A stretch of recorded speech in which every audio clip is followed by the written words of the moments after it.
हम अभी हांगकांग में हैं और इससे पहले सिंगापुर थे। मैंने बताया था कि एक विकसित भारत का सपना और उसके लिए कुछ हमारे लिए इंस्पिरेशन मोटिवेशन है। उसमें सिंगापुर जिसकी 60 साल पहले बहुत ही दरिद्र हालात थी, कीचड़ गारा और बहुत खराब स्थिति, और उससे आज वर्ल्ड का एक प्रॉस्पेरस कंट्री बना है हांगकांग, जिसकी करीब 50 लाख की आबादी है, करीब 50 लाख करोड़ की जिसकी जीडीपी है और पूरी दुनिया में एक ताकतवर देश के रूप में उसकी पहचान है। और बहुत कुछ था। अब आज हम अभी आपको बता रहे हैं जहां हम अभी जा रहे हैं, ये पूरा जो है हांगकांग है। और आप जो देख रहे हैं यहाँ, ये सब यहाँ पर भी बहुत खूबसूरती के साथ इस देश को यहाँ के लोगों ने बसाया है। इसमें ब्रिटिशर्स ने का भी बड़ा योगदान है। फिर चाइनीज लोगों ने स्ट्रेटेजिकली इसको अपने कंट्रोल में लिया है। पूरा एक एग्रीमेंट हुआ था हमेशा, ये जो जहाँ पर भी ब्रिटिशर्स का रूल था तो अलग अलग एग्रीमेंट, उन्होंने भारत को भी एक एग्रीमेंट के तहत ही कहते हैं आजाद किया था। तो यहाँ पर आप देख रहे हैं कि सामने भी कितनी सुंदर पहाड़ियां हैं। तो अब हम कार में चलते हुए, मेरे पीछे यहाँ पर बैठे हुए हैं हमारे अस्थाना साहब और जो हमारे ललित फोपले जी भी। तो इनसे मैंने कुछ डेटा भी इकट्ठे किए। तो दो बातें मैं एक साथ कहना चाहता हूँ। एक तो हम अलग अलग फंड से मिल रहे थे क्योंकि इन्वेस्टर मीट के लिए बेसिकली हम यहाँ पर आए हुए थे, और उस इन्वेस्टर मीट के तहत जो है हम आपको कम्युनिकेशन भी करा देते हैं। ये टूरिस्ट पैलेस भी है, बहुत लोग यहाँ पर घूमने आते हैं। ओ बड़ी बड़ी गगनचुंबी बिल्डिंगें बनी हुई है और अलग अलग लोकेशंस भी है यहाँ पर। पास में जो है ना वैसा क्या है वो कैसीनो, नहीं जगह कौन सी है, मकाओ। तो मकाओ में कैसीनो भी बना हुआ है। तो मैं दो तीन चीजें कहना चाहता हूँ। एक तो इस देश की भी आबादी, हांगकांग की आबादी जो है वैसे चाइना के ही टेरिटरी में आ गए अब तो इसकी आबादी करीब 75 लाख है और इसकी जो जीडीपी है वो करीब 35 लाख है। हांगकांग ओबियसली थोड़ा सिंगापुर से पीछे है, आबादी में थोड़ा सा ज्यादा है, लेकिन फिर भी बहुत प्रोग्रेसिव है। और हांगकांग के लोगों को 173 कंट्रीज के अंदर यही उतरना है अपने को। हाँ? नहीं, यहाँ उतरते हैं, यहाँ अच्छा है, यहाँ अच्छा है। So here you can stay. हाँ, तो मैं थोड़ा कुछ स्टैटिस्टिक्स बताना चाहता हूँ, कुछ आंकड़े, और उनके साथ हम चीज को आगे बढ़ाएंगे। और हम अभी थोड़ा बेल्ट खोल लेते हैं और ये पूरा जो है यहाँ से उतर करके और थोड़ा ओपन में आ जाते हैं। तो ये थैंक यू। तो थोड़ा और अच्छा लग रहा है। ओपन में आने के बाद थोड़ी सी चीजें और बेहतर दिखती हैं।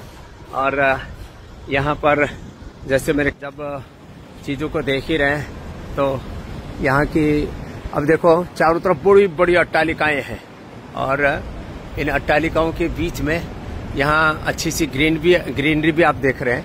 और इधर बैठते हैं थोड़ा आगे, है ना, फिर ऊपर चलेंगे और फिर यहाँ पर एक साइड में खड़े होकर के हम थोड़ा वीडियो बना लेते हैं। यहाँ दाएं बाएं बड़ी बड़ी बिल्डिंगें हैं और उसके बीच में थोड़ा सा हम आपसे बात कर लेंगे। तो मैं आपसे बात कर रहा था किस देश का क्या वजूद है, क्या उस वहां पर है। तो इसमें जो है मैं अलग अलग देशों की बात कर रहा था। तो हांगकांग के लोगों को 173 कंट्रीज में वीजा लेने न पड़ता, यूएस के लोगों को 160 कंट्री में, और सिंगापुर का मैंने पूछा 169 कंट्रीज में, यूएस को भी 160 कंट्रीज में, और भारत के लोगों को 59 कंट्रीज में। आपके जो है किसी भी देश की जो ताकत है उसका मूल्यांकन होता है कि आपका जो पासपोर्ट आप होल्ड कर रहे हो उस पासपोर्ट में कितना दम है। फिर दूसरी बात आती है कि आपकी करेंसी में क्या ताकत है। फिर तीसरी बात आती है आपकी ग्रोथ रेट क्या है, आपकी जीडीपी क्या है, और आपके लोग जो है वो आपके सिटीजन्स किस तरह के हैं। तो तरह की बातों को करते हुए कुछ बातें लोगों के साथ शेयर करना चाहते हैं कि देखो, हमें जो लाना है उसके लिए मैं 2 एग्जाम्पल थोड़े से देता हूं। भारत की कहते हैं कि 5 ट्रिलियन की इकोनॉमी कैसे बनेगी। तो कल हम एक फंड से मिले, उसका नॉर्जिस उसका नाम था, नॉर्वे का फंड है। और नॉर्वे की आबादी कितनी होगी टोटल? लगभग बस 10 मिलियन से ज्यादा नहीं। छोटा सा देश नॉर्वे, 30, 35, 50 लाख, अभी चेक कर लो आप। तो एक छोटा सा देश नॉर्वे, उसका एक फंड नॉर्जिस, उसके 3 ट्रिलियन उसका डॉलर उसका वैल्यूएशन है माने।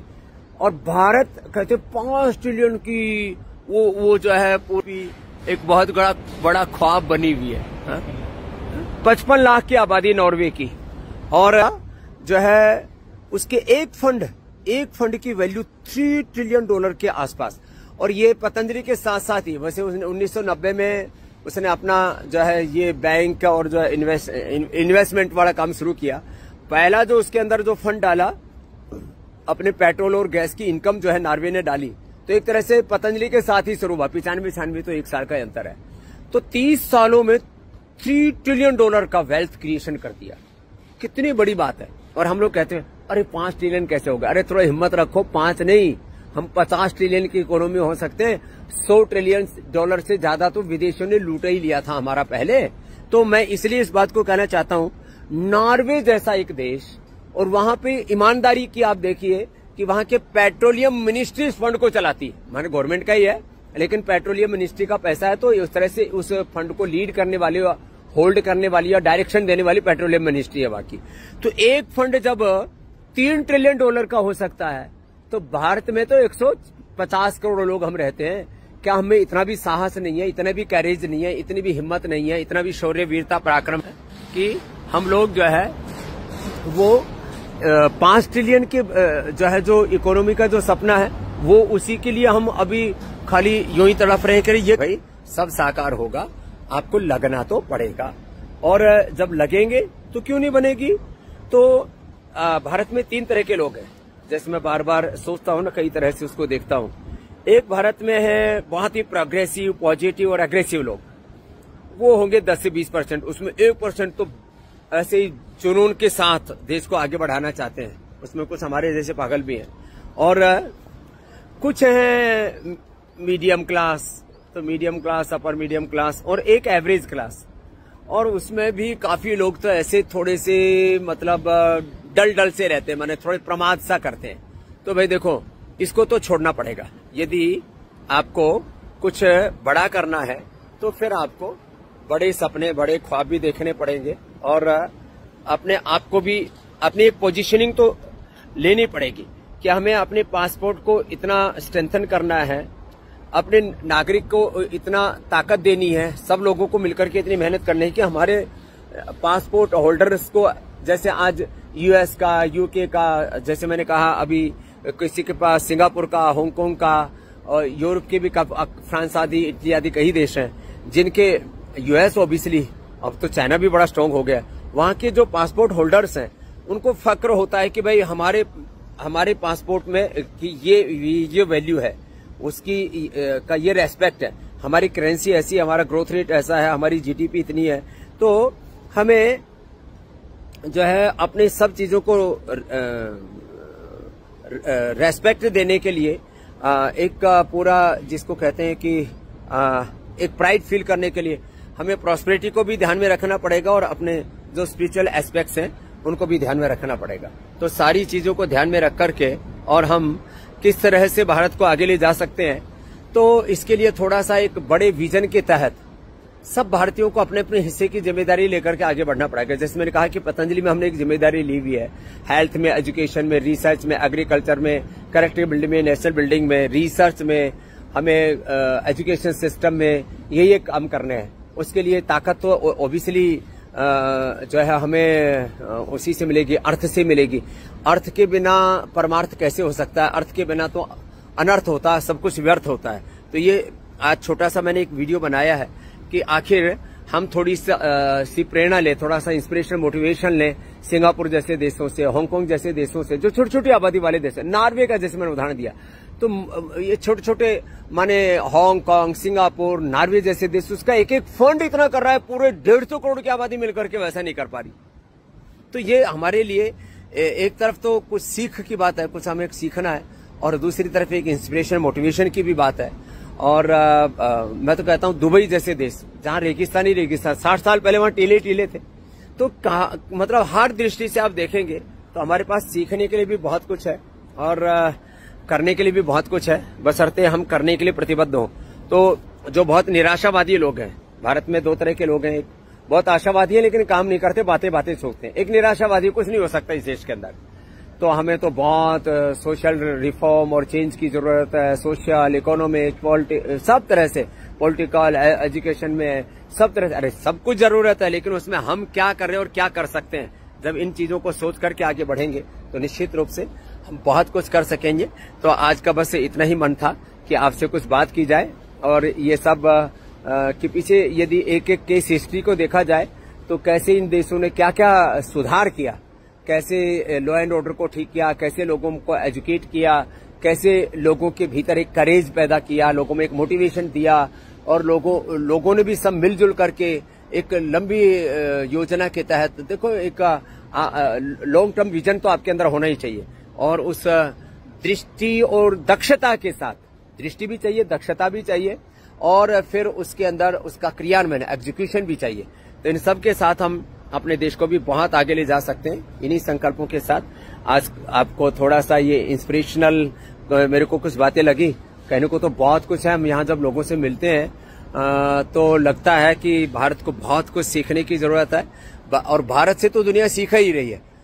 माने आर्थिक दृष्टि से पूरी दुनिया से हम बहुत कुछ सीखे, टेक्नोलॉजी की दृष्टि से, आध्यात्मिक दृष्टि से भारत से दुनिया बहुत कुछ सीख रही है, आगे भी सीखेगी, हम आशान्वित हैं। तो बस आज रात को हम हांगकांग से सीधा भारत लौट आएंगे। कल सुबह आपको आस्था चैनल के ऊपर, इंडिया टीवी पर, और फिर फेसबुक लाइव पर भारत से बात करेंगे। तो आज का ये वीडियो मैंने बहुत ही प्यार से कि हम यहाँ पर हैं, तो आप सब यहाँ पर ये सारे जो है यहाँ के बहुत प्यारे प्यारे विजुअल्स के साथ एक ही जगह खड़े थे। अब घूम घूम करके वीडियो बनाना वो हमारी आदत में भी नहीं है, और को अच्छा भी नहीं लगता है। बस ये था कि कुछ मन में जो बात आई वो आप तक संप्रेषित कर दें, और ये सब बातें धीरे धीरे एक केस स्टडी के तौर पर, एक इंस्पिरेशन मोटिवेशन के तौर पर बच्चों को भी सिखाएं, जवानों को भी सिखाएं, जो बिजनेसमैन है वो भी अलग, पूरी दुनिया में जो स्कूलिंग के बाद तो सारी जो यूनिवर्सिटियों में केस स्टडी के आधार पर ही कोई ब्रांड क्या कर रहा है, कोई देश क्या कर रहा है, उसी के आधार पर ही पूरी दुनिया में ट्रेनिंग होती है। हमारे यहाँ पर सबको किताबें पढ़ाने में लगा रखा है, तो किताबें पढ़े, वो हमने भी पढ़ी है। मैं किताब पढ़ने का विरोधी नहीं हूँ, लेकिन उसके साथ साथ पूरी दुनिया में क्या हो रहा है इससे अपडेट भी रहें, पूरी दुनिया से सीखे, और एक बड़ा विजन लेकर के विकल्प रहित संकल्प, अखंड प्रचंड पुरुषार्थ के साथ उसको एग्जीक्यूट करने के लिए जब हम प्रतिबद्ध होंगे तो निश्चित रूप से बहुत कुछ हम कर पाएंगे अपने देश के लिए। बस आज इसी संकल्प के साथ आपसे अभी विदा लेते, रात को भारत पहुंच जाएंगे, कल सुबह आपसे मिलेंगे। नमस्ते, भारत माता की जय, वंदे मातरम।